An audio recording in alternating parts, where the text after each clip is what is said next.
Good evening and welcome to another live stream live from beautiful Abruzzo. How's everybody doing this evening? What do you reckon? We're 2 weeks on the trot where I haven't cancelled anything. Pretty good going, isn't it?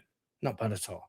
Let us know. Let us know where you are in the world. Write in the chat box so it doesn't look like I'm just talking to myself as usual. Let us know where you are in the world. Let us know what you're up to and all that kind of thing. And remember, this evening is the massive Q&A. And we all know what we need when we do a Q&A, don't we, Tony?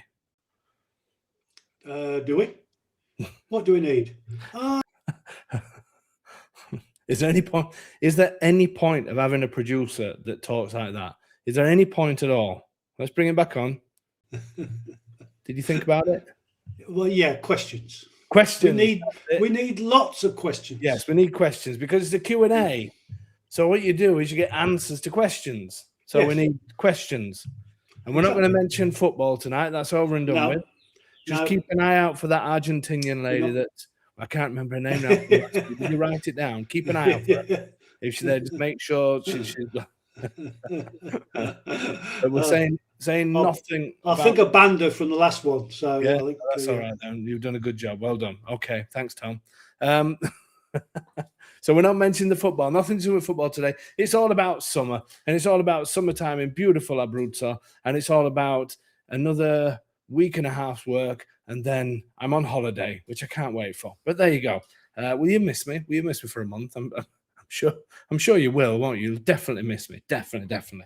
Anyway, as Italy comes to a huge standstill in August, which it does, and lots of people do say to me, is it true that this happens in August, that people really do stop working? And the answer is yes. I'm not saying everybody. Some businesses still do open, and obviously pubs, restaurants, and all that kind of thing. They do open, but the vast majority of businesses do close down. And you try and get anything done, and especially around the 15th of August, even if you fall ill, then you don't want to be going to a hospital on the 15th of August. Just try and be unwell on a different day if possible. But no, August is a huge thing here in Italy, absolutely huge. So I know lots of the world already think that Italy doesn't work as it is. We do. We work very hard, believe me. But August is fun time.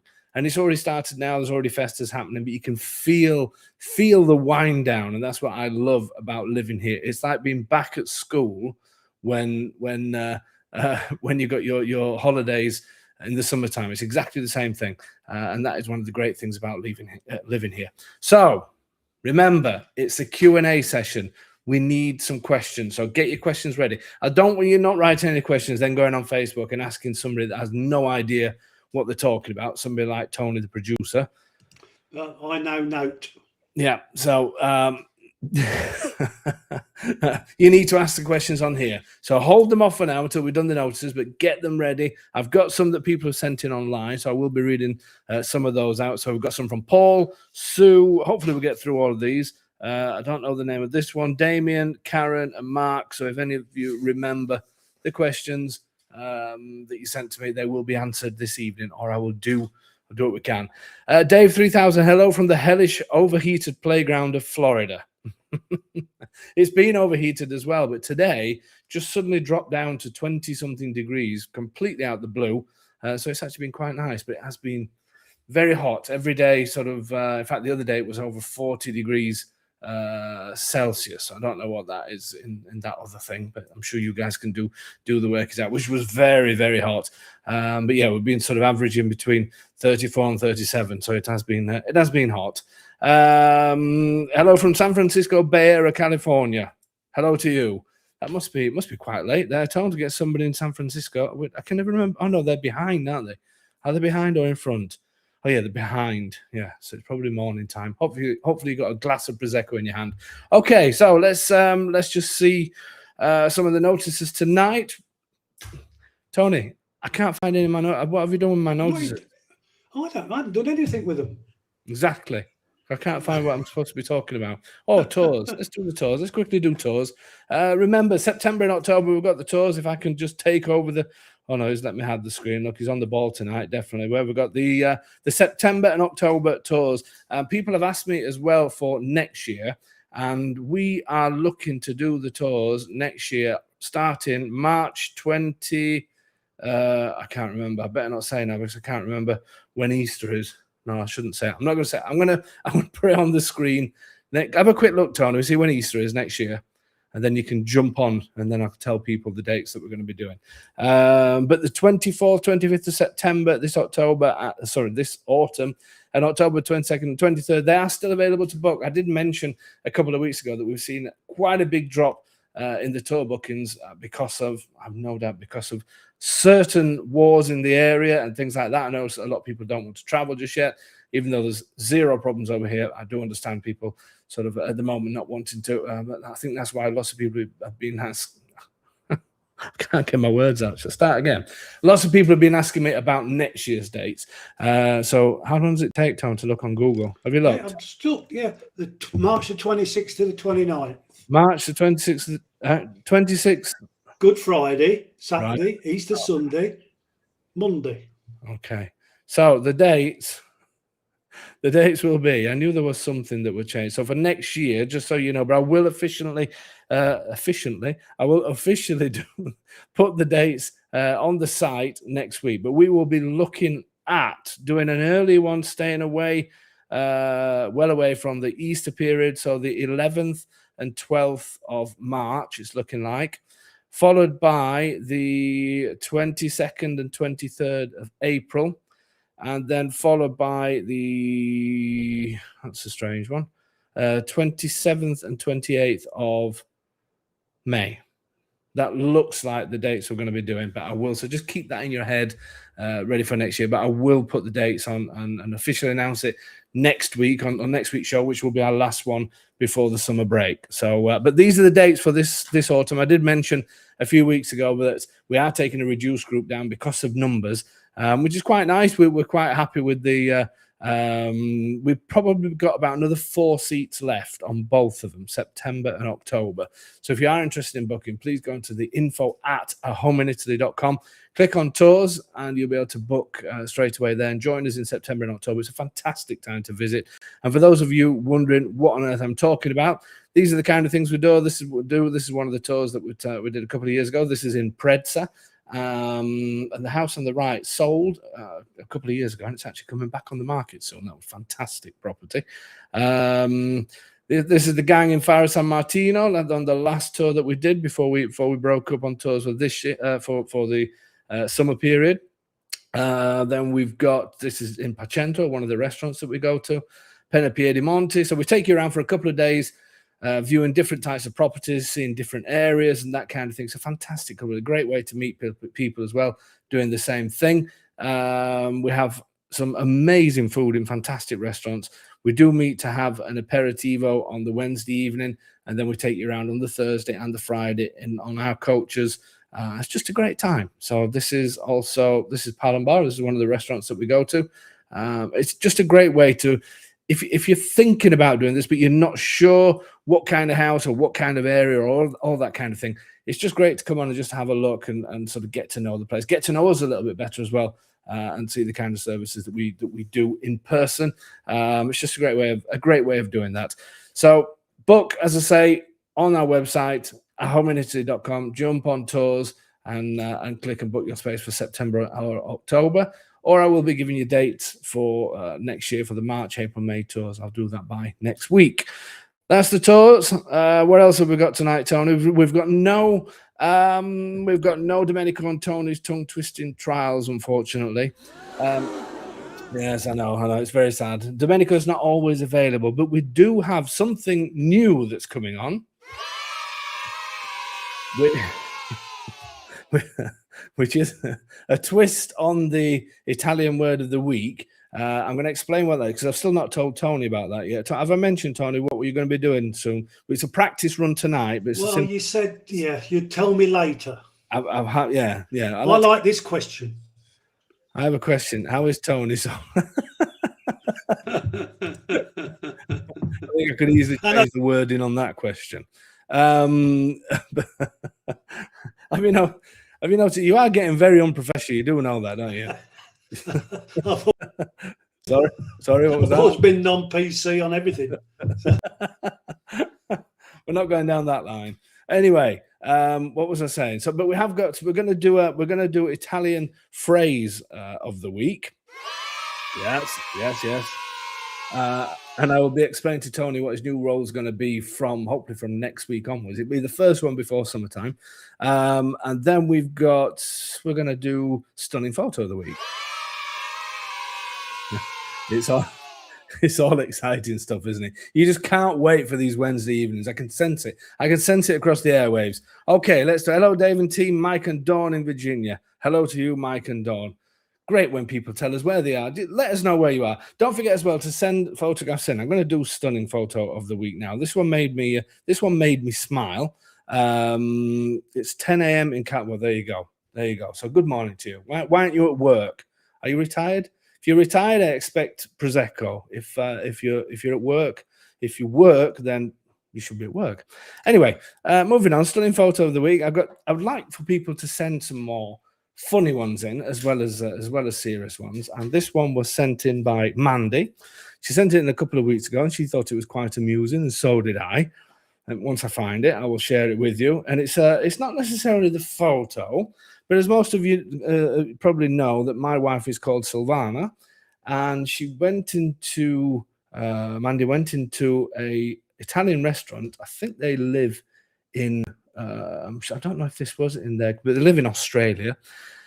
And she sent me this because she thought it was quite amusing. It must be Australia. It's $1 price, isn't it? And they come from Australia. Silvana's Kiss for $22 as well. That's not a bad price, is it? Spiced rum, limoncello, lemon, raspberry, and blood orange. I did try and order one the other night, but didn't go down very well and didn't get it. I even tried a Catania by night. Not happening with that either. But there you go. You do try. That was this week's stunning photo of the week. Silvana's Kiss. If you find something that's a little bit amusing, then send that in as well. It doesn't just have to be photographs of stunning Abruzzo or where you are. You can send photographs of anything. We've not had any dog photographs for a while, so somebody send us a funny dog photo, whatever you want to send in. We will try and put them on this. So that's stunning photo of the week. Tone, do you want to? Are you ready for your new little bit? Yeah, go on. I'll explain I'll explain what's going to happen. So this is just an Italian phrase of the week, but from next week. Yeah. I want people, obviously, to get to know Gianluca and Alana, which are my kids. I know you know that, but I'm just talking to everybody else at the minute. Yeah. So I want people to get to know them because they're obviously actively working the business and stuff. So we thought it was quite funny today. I was looking for a phrase, and I was looking for things in Italian, and Gianluca said, why can't we do an Abruzzese one and use some dialect words? Because there's some great phrases, as you know. I have enough trouble with Italian, never mind the Abruzzese Italian. I know, but we need to get people used to the Abruzzese way. So this one is what they say in Abruzzo, but it's actually there's probably a different way of spelling it. I'm making it easy for you this time because it's actually in Italian.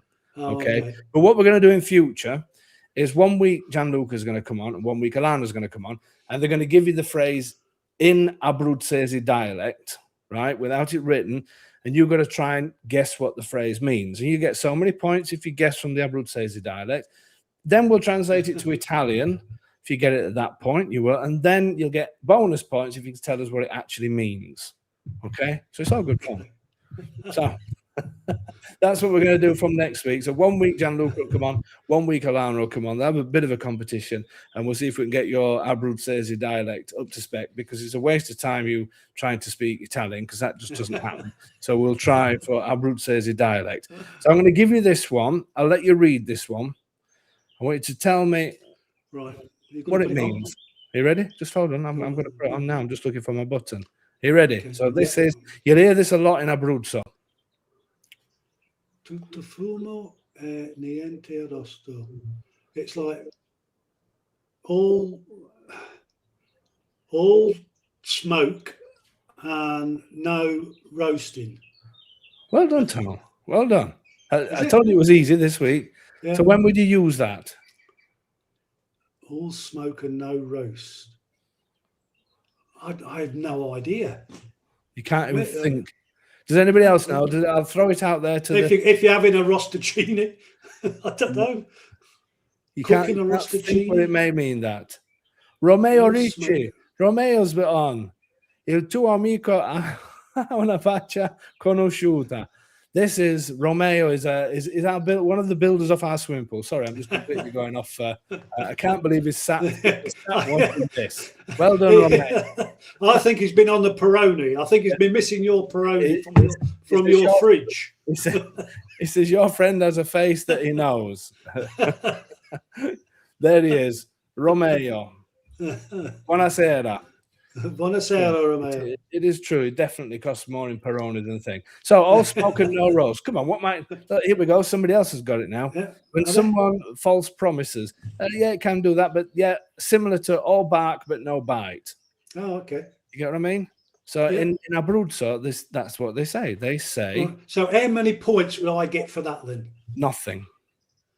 Why? You didn't get it. Oh, you got the first one. I need to decide. I translated it fairly okay. You didn't. I've not decided on the point scoring system. I need to. I'm going to have buzzers. I wonder who it's going to favour, David. We're going to have buzzers. We're going to have electric shock treatments. We're going to have all sorts of different things. Yeah, I've been waiting for that to happen. When I go to press a button, I go. It is going to be a good game, definitely. So tutto fumo e niente arrosto. That's how it's all smoke and no roast. So that's what you say here in Abruzzo. So from next week, all talk, no action. Frosh Photo is written. Yep. So it's all similar kind of things.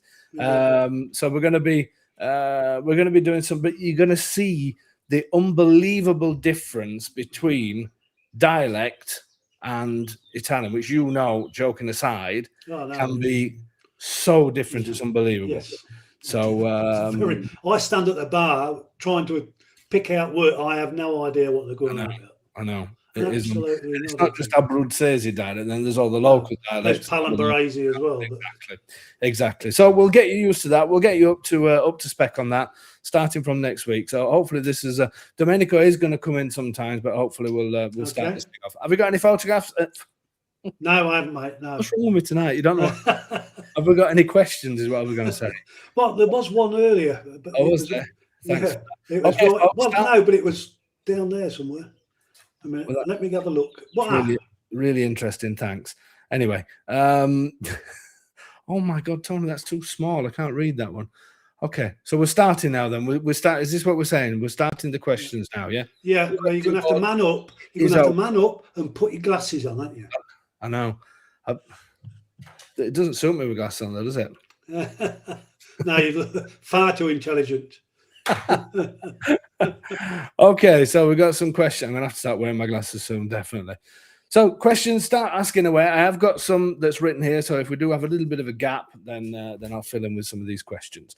So Gary's saying, what type of enforcement measures do Comune use for violating requirements concerning external fixtures of homes? In what sense, Gary? Depends what you're doing that you shouldn't be doing, but you don't want to be doing it. Because here, one thing Italian governments and Italian, what's the word, not officials, they know how to find people, definitely. So whatever you're doing that you think you shouldn't be doing, then don't do, because it can get really... it can get, yeah. So it depends where it is that you're doing. But the easiest thing to do is just to go and speak to your council if you can. Go to the council and just tell them what you're thinking. But yeah, I would say they can certainly tell you to remove whatever you've done. That's definite, and you'll get sanctioned. So it depends how serious that is. It also depends on the council. Obviously, somewhere in the center of Florence, places like that, are going to have much stricter things. But most councils, even though they are fairly easygoing in the smaller places, do have some nasty things that they can do. So I would say just double check before you do anything, and double check with the council direct, or obviously if you've got a geometer or somebody like that, then you can ask them as well. But definitely double check with the council. Okay, Tony, if you haven't, okay, cardboard recycling. IKEA, where can you do this? Anywhere near Vitorito? What is the process? So Linda, I'm guessing this is, so it says Lindy Lou. I think I know who this is. She bought a property. So cardboard recycling, you just put them in your bins that you have. So strangely enough, not strangely enough, but the other night we put our cardboard out. And I think I put the equivalent of the whole of Palambaro in my one bin collection last week. We did have quite a, in fact, it was that funny. I thought my son was going to die of laughing, having a heart attack of laughing, because we piled it up so high. So I know you get the small bins, but usually if you just cut them down and flat pack them and just leave them outside with your bins, they will take them. They'll definitely take them in the small councils. So yeah, I wouldn't really worry about that, but you should have your bin collection. So you just look for the day that says Carta, which is the blue, depends which area that you're in. Where we are is blue, I think, and you put it out with that. But you can fill the bin up. You must always leave your bin out, because apparently these bins have got these codes and barcodes. It's white, David. Is it? It used to be white. Are you sure it's still white? No, it's still white. Are you sure about that? Yeah. Have you got blue? Have you got the new grey bins though? No. You see. So you might be wrong. I'm sure that it's not white anymore. I'm sure it's white. Do you want to argue about it? Anyway, whichever bin it is, it says cart on it. So and just fold it up and just leave it there. So if for any reason the council won't take it, which I'd be very surprised about, then you can arrange a collection of different items and you just write it on there. You can arrange it through Ecolan. And if it, so I think it is that's writing this question, then just contact Silvana. She loves all that kind of stuff, and she'll help you with that. But you should just be able to put it out with your normal bins. Or you can go and see, if it's in Vitorito, you can go and see Domenico. He's in the council. He'll sort it out for you. Okay. Are you doing anything? I'm going to put one in first, Tony, if I can. Sue said, dual tax agreements. Where would you pay the taxes? Sue was asking, she sent me an email asking about taxes and things like that. Sorry, Tony, I'll come back to this. What was that? I'm happy to say that I secured September tour. Looking forward to meeting Dave, hopefully new future neighbours. And we're looking forward to meeting you as well. Yeah, I got an email asking about taxes and saying that they were actually coming from the UK and what taxes should be due. And I understand there's tax treaties and agreements between Italy and the UK. Is it correct that I carry on paying my taxes in Italy? And so people do get mistaken with this. When there's a dual tax treaty between one country and another, it means that you won't be double taxed. It doesn't mean that if you live in Italy, that there's a double taxation agreement so you can just keep on paying taxes in your old country, because that's not how it works. Obviously, if you live in Italy, any contributions have to be done the Italian way, obviously, because you're using services over here. So in the UK, we do obviously have an amount before that we can earn before we're taxed. In Italy, that doesn't happen. But there are certain things you can offset against Italian taxes. It's quite strange how it works, because you do get certain things back that equates in the end pretty much the same, but you have to know how the tax system works, and you must use an accountant to do that. But there's certain things that you can claim back here. It's sort of, in the UK, they give you an amount and you pay taxes afterwards. Here you pay taxes, but then you can claim things off taxes on lots of things, and even some restorations and new things that you may purchase here that could be tax deductible as well. So, but just because a country has a dual tax agreement, it doesn't mean you carry on paying taxes in your old country. If you live in Italy or wherever you live, you have to declare and pay your taxes there in Italy. What will happen then is you will then, let's say if you've got a house in the UK, I'm saying the UK because Sue's from the UK, but if you've got a house in the UK, you will still fill out your tax return over there and all the rest of it, but you will show the payments that you've made here in Italy, and that will be then deducted off whatever is due, if more is due in the UK. So if it's not going to happen this way, but let's say you owe the taxman in the UK 10 and you've already paid 5 here, then the taxman in the UK is only going to request the other 5, if you like. That's what the dual tax arrangements are. It's not that you don't pay taxes here. You must pay your taxes here. So if you have If you have an allowance before you pay tax in the other country, that doesn't matter. It's got to be however the rules of this country are applied onto your taxes. But don't just guess this. You must see an accountant. Any of you that have moved out here that's wanting a good English-speaking accountant, I do have an excellent, his English is absolutely perfect. And if you contact me on info@homeanditaly.com, I'll put you in touch. I'll put you in touch with Gianluigi, and he'll help with you with things like that. Okay, tell them these lights are making me. I made an adjustment. I feel like I'm being hypnotized by lights. Can you send any questions any smaller? If you can just find. Hello, Dave. A couple of questions related to emu. That's not a bird, by the way. I think I'm losing my mind. Doesn't it remind every time you see a a little bit late. I know. Whenever I see a bill for emu, I just keep thinking of Rod Hull. And Americans are just going to be thinking, "What's he talking about?" Yeah, that's it. If you're living in America or Canada or somewhere, and you never just look for Rod Hull and emu, and you'll know exactly what we're talking about. Couple of questions related to emu. We're wondering how a stately property A1 factors into the emu tax rate and how much that may put cost per year compared to US or UK. Good question. A1. I can't remember. Let me have a look. Let me have a quick look. Categoria uno. Look at this. It's all been done live. I'm going to give you the answer. So, yes, basically you do pay. Yeah, it is a signorile. It is considered a luxury property, so you will pay more. It's difficult to say how much more, and you can't. The other thing, and if I remember rightly, let me just double check that I am. Yes, you cannot. Because on certain properties, you cannot. If you're going to live here as well, you cannot ask for the reduction in the rate of tax when you pay for it as well. So that usually does happen for luxury properties, such as A1. I think there's A8 and something else. You can't ask for the reduction in that. So you will definitely pay more emu taxes compared to where you live, depending where you live. I'm guessing it's still going to be nothing like it. But there is you need to understand how much tax you're going to pay. It's nothing to do with how much you pay for the property or anything like that. We need to know what the taxable value of the property is. That's the only way we can work out what kind of difference it would be between a normal house, if you want to say that, and a stately home. The only way we could do that is by getting the taxable value or the rendita.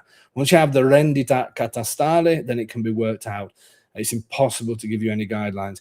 If it's a house that has lots of rooms, you will find that do have high taxable values. This is something actually for everybody to take on board. That when the way it works, it's a crazy system, and it needs to be changed. There's different categories of houses, and then on each category of houses, there's other sort of slight subcategories.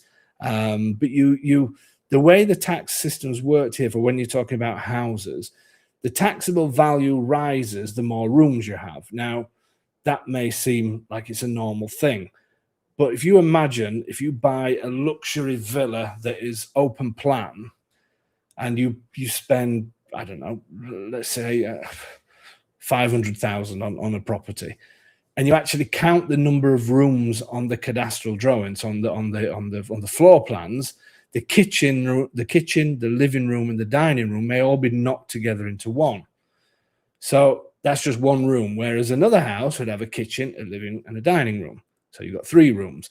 And the mad thing is, obviously, there's the different categories to say if something's a luxury villa, but the main categories of normal property, if you want to say that, if you could spend 500k on a villa and pay similar sorts of taxes of somebody that's just bought something for 70 or 80k, it's ridiculous. We sold a property a number of years ago that had the property was actually 26,000 euros to buy. It had a taxable value of over 80,000 because it was a property that just had loads of rooms. So the rooms were tiny. It's got nothing to do with the size of the room. It's actual rooms. That's how they work it out. So you could have a huge open plan room, as I say, in a modern villa that's cost you a fortune, but the little townhouse that's got little rooms and you love it because it's got 20 little rooms in there is going to cost you a fortune in taxes, because 20 rooms, they charge per room. But the house that we did, we sold another property in Corfino. It was over 300,000, and that had a similar sort of taxable value to the one for 26,000, which is just madness. But that's something to look out. Property tax in Predsa is nothing compared to Canada. The commune did everything for us, so I'm presuming that's Troy, our friend Troy over in Predsa. Tone, do you have anything? Can I carry on? Or here we go. We're reading that homeowners have to work out their own council tax and pay it. Yes. That's another service that we offer. You'll be pleased to hear.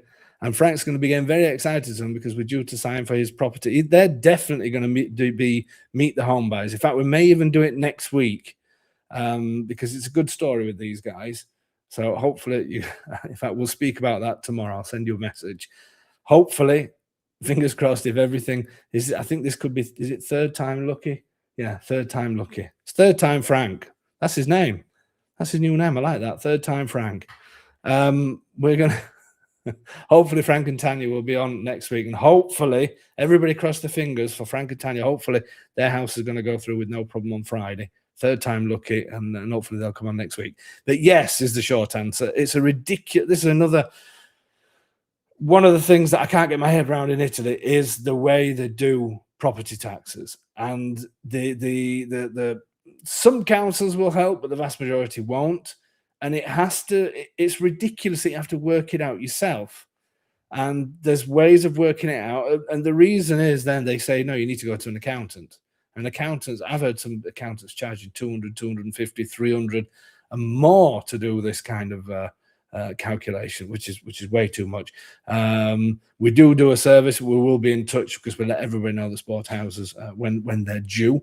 They're due twice a year, or you can just pay once a year, which is usually the best thing to do. But unlike the UK, where you get a letter that comes through, here they don't. They basically say to you, you've got to pay taxes. You know the dates you've got to pay it by, so you better pay it. And you have to do this calculation and stress out about it. They've made it slightly easier before, because in the past we still have to go back and read some of the council's minutes, not so much the minutes now for the meetings, but certain sheets that they're published. But in the past, you used to have to go through all the council meeting minutes to find the part that came until it spoke about the tax rate that they use before you could put it into the calculator. Now they've made that a little bit easier, because councils could change it any time of the year as well. So you could pay it now, and then in a month's time, the council sort of decided they're going to put theirs up for the rest of the year. It was a mad situation. Now the government have made them publish their rates by January, so everybody can work it out. But yes, it is a bit of a crazy system, but there's services available. We're still there for you. Dave, I'm already a dual citizen with Italy and the US, but I'm about to obtain UK citizenship through 4L. Not sure what that is. I'm concerned my taxes are going to be a nightmare.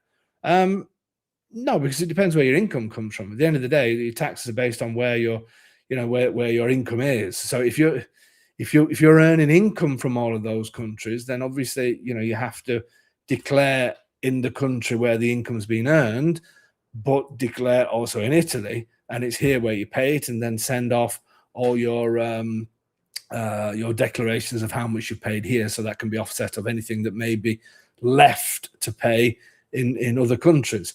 Which the Italian tax system is quite high, so usually other countries maybe a bit less. So usually you won't. There'll be nothing to pay in the country where the income is being made.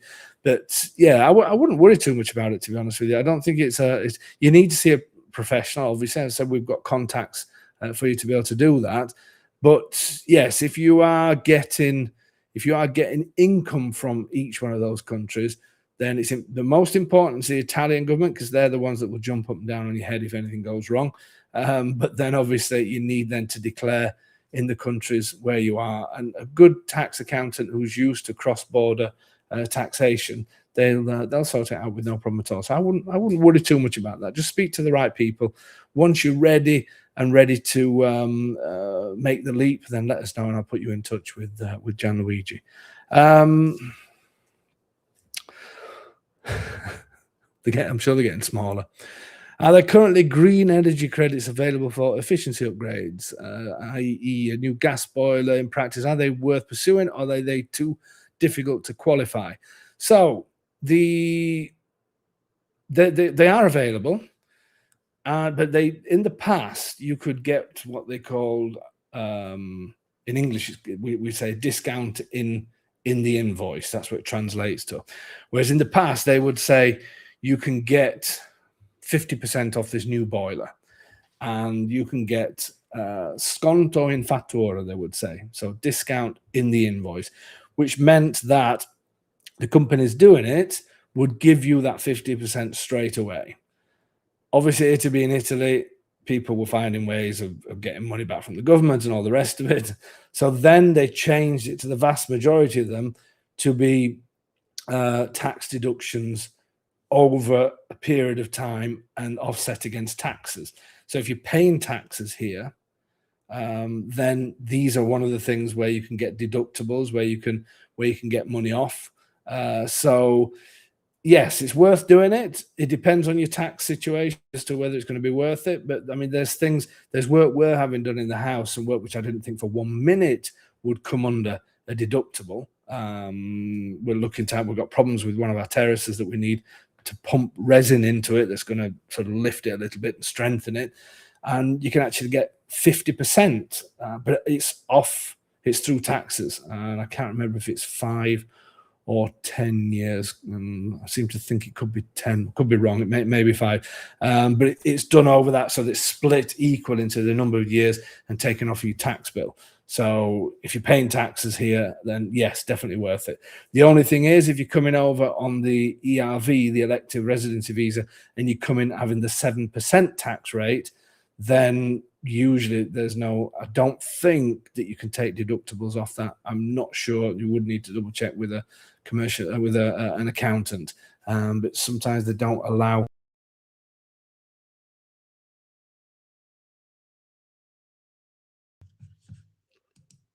Dave's obviously gone too far again. Yeah. That's all he does. Talk. And he talks that much that he knocks himself off. I'm back. What's that? Did I just disappear again? Yes, you did. Yeah, did I answer the question? Not sure. I wasn't listening. Got a bit boring. So it was all about tax, and I know. Bye. He's gone now.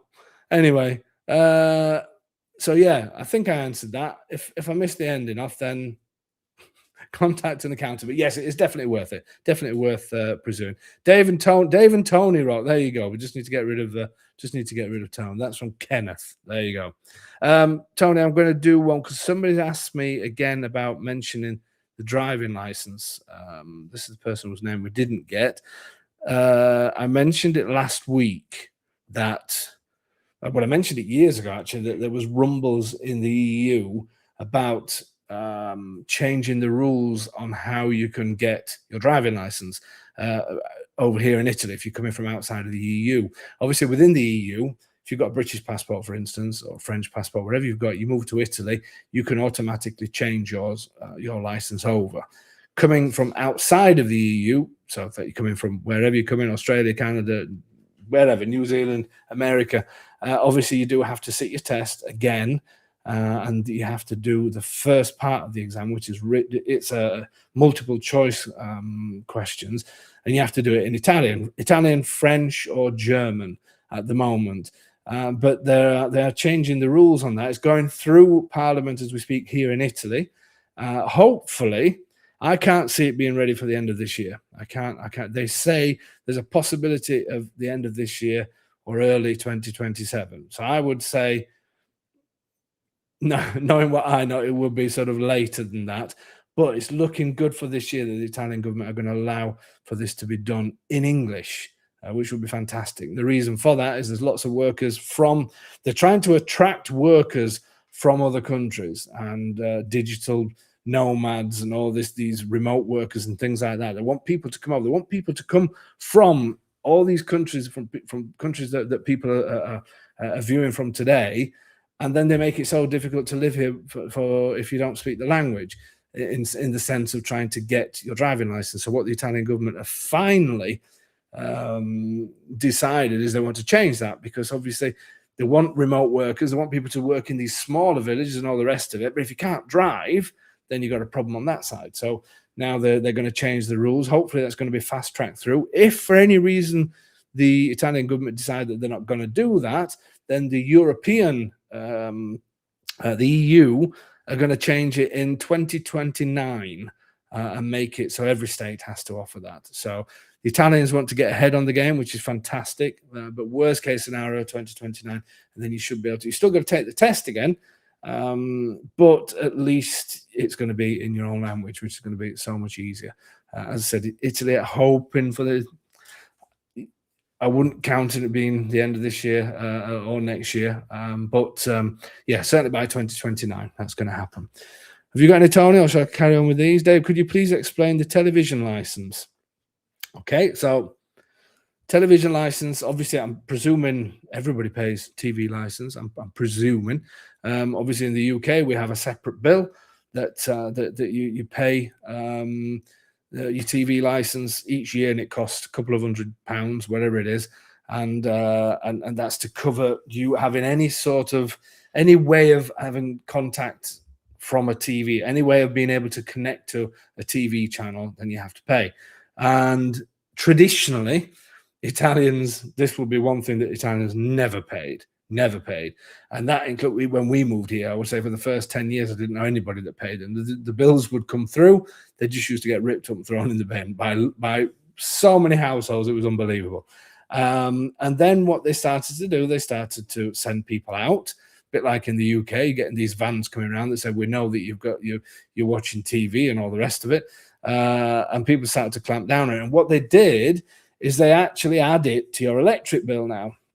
So they made an agreement with the electric companies that your TV license would be taken out of your, would be part of your electric bill as well. So that's if you're resident. If you're non-resident, you have to pay a separate bill, but you do have to pay it. And I'm not sure, Tom, do you know how much it is? About 170 euros? Yeah, I don't know. I won't even know where to find it on the bill, to be honest with you. Thanks. Well, it's something that's automatic, isn't it? It's automatic, and unless you write to them and say you haven't got a TV. Yeah. And then, but if you're non-resident, then it doesn't automatically do it. I think I'm sure that I would have thought it would have been the same. Yeah. If it's the electric company, then they would put it on all bills. I'm fairly sure.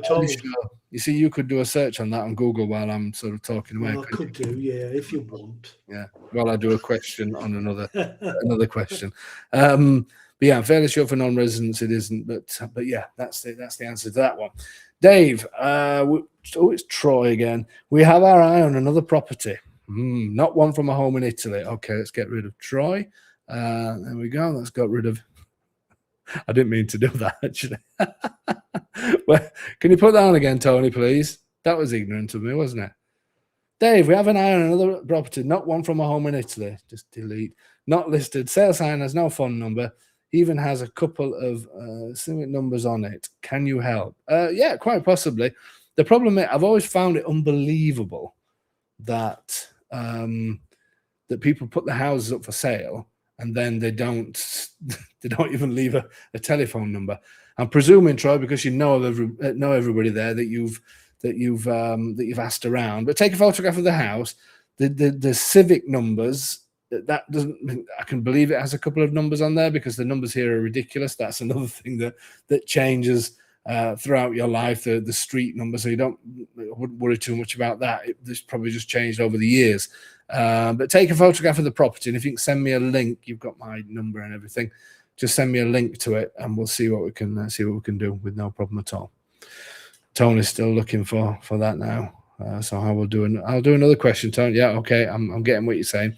Let's have a look. We've got this was a good question. This what a few people write this on our videos in the comments and things like that. And by the way, take a look at today's property video. It's actually rental properties, 2 great apartments by the Lake of Karsuli, right next to an amazing restaurant that's down there. Have a look at that. Post it 3 o'clock today.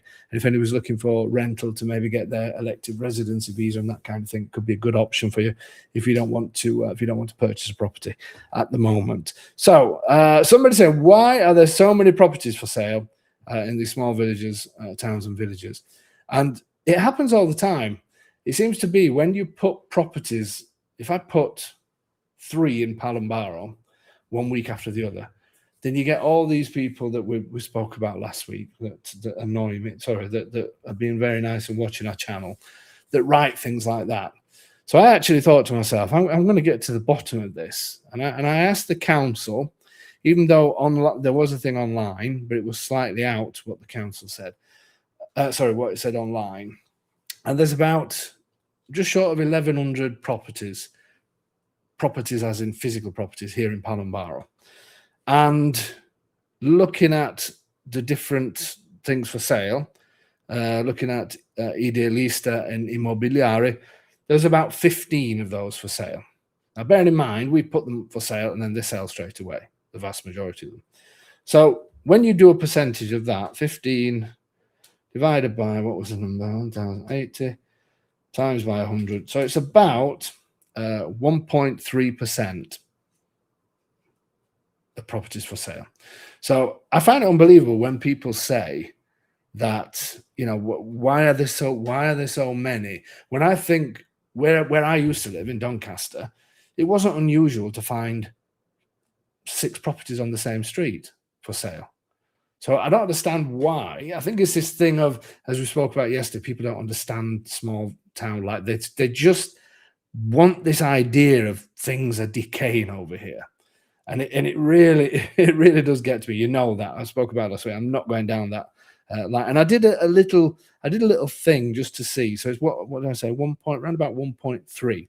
In Washington, D.C., I chose a couple of places. I chose some in England as well. But I'm just going to go through a few of them. In Washington, D.C., according to the internet, there's 371,000 properties. They're not including retail or anything like that. And there's 4,000 for sale. So this is in a city that obviously you haven't got the things of being in the countryside where people, I don't know, people maybe they need the services or they need work and all things like that. So we're talking about Washington, D.C. here. That's 1.08. It's not far off, is it? It's about the same. So we're comparing Palambaro to Washington State, Washington, D.C., completely different things. I understand that, but percentages are percentages. So it's similar percentage to a small hilltop village in Italy that, it doesn't make sense when people say things like that. I did another one as well. I wrote it down and they were 1.7%. It was somewhere in England. I can't find it now. But anyway, it was a big town in England. They were at 1.7%. Again, going stats off the internet, so it may not be 100% true. But we're talking, whichever way we look at it, doesn't matter about populations, it doesn't matter about anything else. Percentages are the ones that count. So when people say, why are there so many of the properties for sale? It's not like that. It's not that you walk into these towns and villages and all the houses are all boarded up and everything's for sale. It's not like that. Yes, there are a lot of empty properties, and especially in the historical centre, but they're still owned by people. I dare say there's a few people that own them and maybe they passed away and nobody knows who owns them. There may well be a few of those. But there's lots of them that are second homes and used now during summertime, that kind of thing. All of a sudden, the population of Palambaro during August, like any other town here, usually sort of doubles, sometimes more. So it's not that there's loads of properties for sale. Percentage-wise, it's the same as anywhere else. And then if you want to cut it down even further, if I think about the street where I used to live in Doncaster and think of how many properties there were for sale on that street just on that street and how many properties there were on that street, I would guess it would probably be nearer 7%, 8% of properties on that street that were for sale, which is way more. But it's almost like people don't sort of think about that when they walk down the street in these bigger towns, bigger cities, and you see for sale boards. You don't think about it. You don't stop and think, oh, there's a lot for sale on here. It doesn't happen like that. You just accept it. But when people see 2 or 3 properties for sale in the same town or village here, it's almost like the end of the earth. So somebody asked, I'm glad you asked these questions, because I do like to try and address people's concerns as well, especially if you're considering buying here, but you're thinking, is it like that? Is it dying off? Is this happening? Is that happening? Should I be investing in these places? These are the sessions to get all of this out and to ask the questions. Tony, have you come up with the answer? It's 90 euros a year, paid from January to October. Is that all it is? January to October. I wonder where they came up with that. And it's your guess is as good as mine. And it's added to your electric bill, but is that added to your electric bill? And is it added for non-residents as well? Well, no. What it says it doesn't say about non-resident. It says if it's second-home homeowners. He didn't check that. He didn't check that. Everybody. He didn't just. I did. It just says it just needs. I have to go somewhere else. Then you go somewhere else, and it says nothing about it. But if you've got a second home, you don't pay on your second home because you're already paying on your first home in Italy. So okay. So it says. Thanks for not answering the bit. And there are exceptions along the way. If you're 75 and got less than 8,000 euros a year, then or you're military or whatever, then you don't pay. What about if you're a Kazakh? I don't know, David. That's supposed to be a Kazakhstan accent. Where did that come from? Any more questions, Tone? Oh, because I've got more here. I can see. Oh, here we go. Oh, my God. Where are my glasses? My youngest son is a dual citizen on the autism spectrum. Are there good vocational support programs in Sulmona or towns in the region for young adults with special needs? Well, I will say that I don't have experience myself on that, but obviously you're living or wanting to live in a country that, like any other country, will have children with special needs, no doubt whatsoever. Some people would possibly say to stick to main cities and towns. I disagree with that, because I think there's the services here for people with special needs and for disabilities and things like that. What I've seen, I don't have any experience in any of it, but it looks to be fantastic. And I know there's a centre as well in Karsuli. That would be our closest one from here. There's a centre for things like that. So what I would say, I don't want to give you an answer and then be incorrect because I haven't got experience with it. But if you need any help with that, if it's something you're definitely wanting to do, then I can make some inquiries. If you send me an email to info@homeunity.com, I will ask around and ask people that will have more experience than me for that kind of thing. I want to say yes, because I'm fairly confident there will be, but I don't, because I don't have experience on it. I'd rather find out for you. But feel free to send me if it's something you're seriously looking at doing, then feel free to send me an email and I'll try and help with no problem at all. Okay. Been dreaming about that house from Saturday's video. Is it still available to keep my dream alive? Okay, so that was a fantastic 5-bed villa. I'll be honest with you, we got an amazing response from it. And there are a number of people teetering on the edge. And we've had, obviously, it's a more expensive property. So people have had questions and that kind of thing. The short answer is yes, it is. But please get in touch quick, because we're working through the list, and I've said to people that were on top of the list, if you wanted to go ahead and purchase, you need to let me know, because basically, I'm sure people know how this works, but we deal in time and date order. So when we put a property on there, soon as the emails start coming through, they get put down into a. We don't do it on the computer. We do it sort of manually, just so we don't lose anything. And we put them down in order the emails come through. And then we contact people. Obviously the first people, give them the option to purchase, send everything through to them. And then some people say, no, I just wanted more questions. Some people, more information. Some people will then possibly need a mortgage, which may take too long or they may not be available for them. So we're working down the list, and there are people that are saying that they're ready, but nobody's committed to it yet. So if nobody commits, then we keep going down the list, and so on and so on and so on. So if you are interested, and it's an amazing property as well, great location, really is a superb property. So I can say at the moment, you can keep your dreams alive, but please send me an email, info@ahomeanity.com. And if you're serious about taking it, I will send you details of how that happens. Obviously, send your email now, but I won't pick it up while tomorrow, at some point tomorrow. But again, it'll go in date and time order and all the rest of it. And we'll see if we can get you in that place, because it is a fantastic one. Tony, if there's no more questions, shall we finish on? Dave, just a second. There's one or two people saying, "Oh, well, I'm not having a TV. I'm going to use a router." And no, it doesn't matter. Makes no difference. No. It is still TV, and you still get charged. Yeah. I tried that one. Yeah, no, it doesn't work. They sent somebody out. They sent somebody out those years ago, and I played. Exactly. I played the dumb card. I'm sorry, I'm English and I don't speak Italian. He spoke perfect Italian, and I said, "Well, I don't have that. I only have the internet." And he said it works exactly the same as your TV license in England. Exactly. So pay up. No, but yes, no, exactly. And I didn't want people to think that they can just get a computer, because it does include all the peripherals of a TV. Thanks, Tom. Very helpful. Right. You've almost made up for not looking into what we asked you to do earlier. Right, Tom, is there any questions that you want to put? Because if not, I want to finish off on one that's for both of us, really. You can nod your head or shake your head, or shall I? What's it? What are you trying to tell me? No, just going through, because I lose track of everything. I know it's difficult for you, isn't it? You know, that's all you got. I know. Well, you get to a certain age, Dave, isn't it? I know. I'm going to have a lie down soon, because it's too much for me. I mean, it's brilliant that you keep on top of everything for these Q&A sessions. You know, I try to. People wait. No, there isn't. There isn't. Okay, perfect. So no, there isn't. This is a question for both of us then.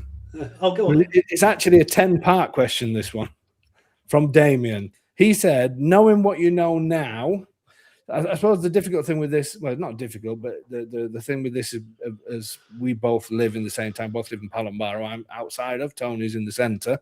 Knowing what you know now, would you still keep would you still live in well, they said in the town where you live, so in Palambaro? Knowing what you know now, would you change anything?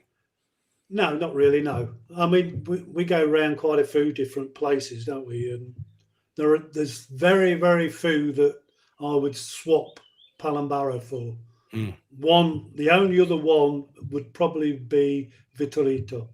You do like Vittorito, don't you? Yeah, that's the only other one I would swap. But that's not pulling down Palambaro, because I love Palambaro. So. Yeah. No, I agree. I mean, it's not that at the end of the day, you choose places and it becomes home. So you think, so, I mean, obviously, all the places that we go to are all amazing. Sulmona, Raiana, all the rest of it. But for what we chose, I'm talking about us now, me and Silvana, for what I know now, I was thinking about this the other day. I definitely wouldn't change. Definitely wouldn't change. Not sure if I'll be able to stay here all the time, as in up to, hopefully I'm going to live while I'm about 160. Well, I planned 115. I said anything. I planned between 115 and 120. But if I could stretch it out a bit further, then that'd be great. But no. So they said. So would you change it? The answer is no. No. Will you stay in Palambaro? Would be, or would you stay? Will you stay in the town that you are? What would your answer be to that? Yes. You're going to stay there until that time comes. Yeah, I'm going to have to convert to Catholic, aren't I? So I'm getting down the road. No, you won't get in there, and we'll just throw you in the sea. we'll throw you in the river at the bottom or the sea with no problem at all. That's the only time I'm going to get a nice stone building. Yeah. I'm going to have the front done to expose all the stonework. Keep it rustic. Yeah, definitely. Good idea. I would like. What are you banging, by the way? You keep banging. Oh, sorry, it's my knee. Is it?